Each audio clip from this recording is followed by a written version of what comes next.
反中亂港勢力肆無忌憚，一直挑戰一國兩制原則底線，不斷衝擊香港憲制秩序，破壞香港繁榮穩定。包括2003年7月事態、2012年反國教風波、2014年非法佔中、2015年否決政改方案、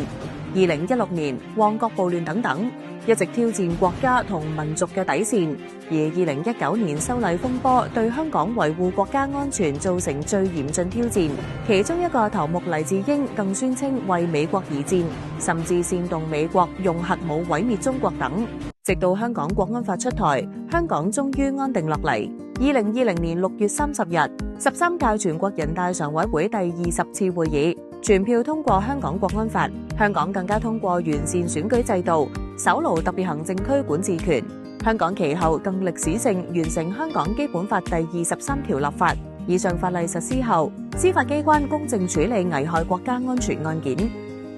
喺2025年12月15日，香港高等法院就黎智英涉嫌違反香港國安法案作出裁決，黎智英2項串謀勾結外國勢力罪及1項串謀發布煽動刊物罪成立。